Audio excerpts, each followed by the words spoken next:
Приятели, днес ще ви покажем някои трикове с печенетка. Първият е прескачане на един бамбук. Той е сложенчък. Може и да падна, да ви кажа. И този път ще стана. Ставим още един път. Това е Кристо. Режисьорът. Да. Браво! Стана! Моят приятел, който посъдействие на него, направихме този клип. Аз да ви кажа, участвам в първи клип и се казва Станислав. Значи има три клипове. Въртате трудне. Това е много лесно. И има и други трикове. Сега ще ви покажем още един. Ето, аз ще ви го покажа. Аз ще ви покажа, че е скачане на задната гума. Стигате предницата, натискате спирачката. Може и по един друг начин, съдействие нещо да прескочите, например така. Така, сега. Моят приятел пак Станислав ще ви покаже друг клип.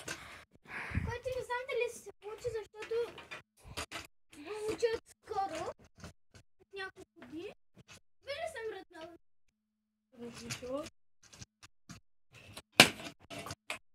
Дай пак го направи. Браво! Сега. Ето сега ще направим.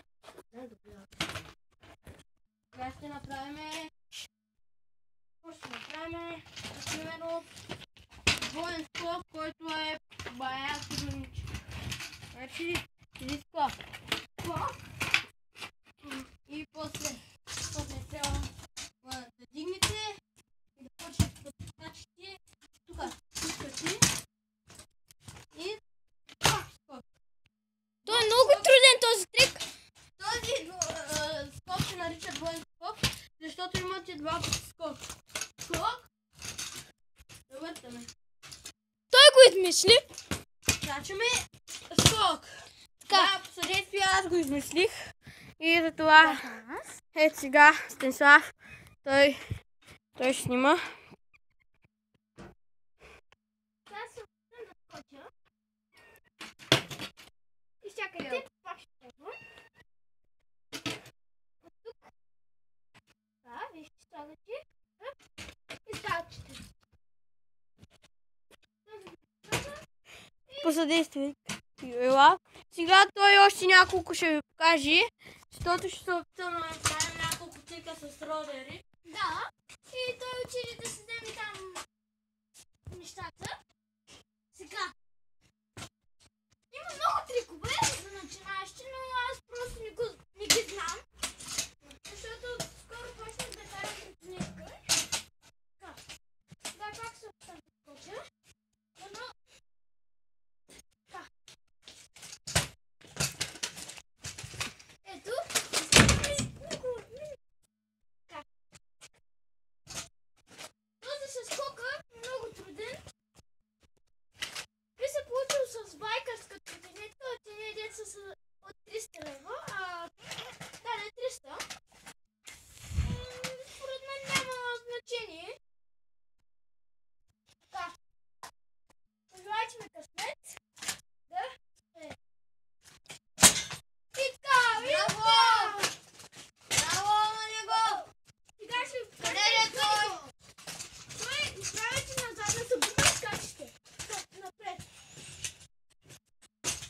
И сега аз излизам. Ще покажем първия трик. Скоки за лътане, който той ме научи съответствие. И има и някакво други. Примерно назадно каране, но аз не го мога. Той го може. Ама не си нося родителите. Да. Може да направите огнения скок, ама е прекалено труден, не го мога. Аз го измислих. Трябва да скочите и после да се привъртите по един много сложен начин и напанете на крака. Той не го може и аз да го може. Сега, покажем няколко диаграма. Искам той той да влезне, да се разкрачи. Оставите чиста. Разкрачи се, ще съобщаме едно нещо.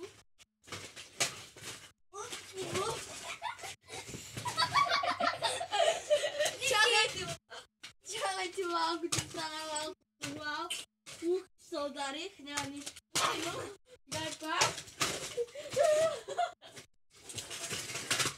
Сега един наш приятел ще ви покаже трик с скейтборд.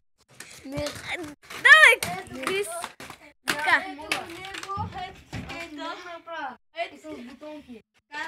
Аре, Аз не мога. Той поне ще ви покаже как да карате скейт. Покажи ми някой готин трик, моето момче. Аз не знам никакви. сега, аз ще ви кажа някой. Нека да ви покажа как се кара Как да карате ролер. скейтборд? Да си купите скейтборд. Чакайте, аз ще ви покажа трик. Дръжте. Така. Скейтборда трябва да го така. То аз то го мога. Така че те трябва да се приземите върху него. Има и друг. Ако не знаете как да спрете, се спира така назад. Така. Или с крака. Да. Или просто скачи. Тикат някой така. И който се прибие от моста. Аз сега ще ви покажа един много труден журналисти на скейтборд го правят този трик. Много е труден. Аз не го мога. Трябва от тук да го привъртите. Аз Да настане на колела. После да стъпите върху него.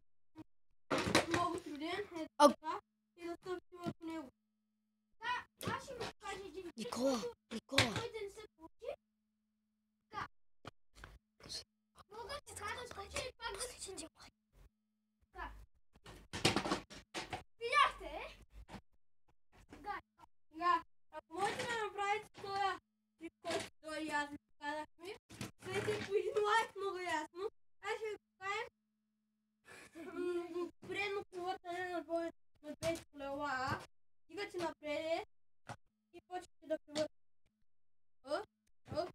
Аз ще ви покажа същия. Има само, че и на задното има.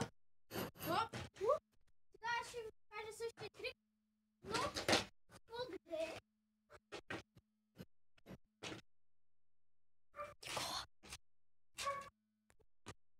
Ако скаш после. Тях са и сам да се заспорите. Добре.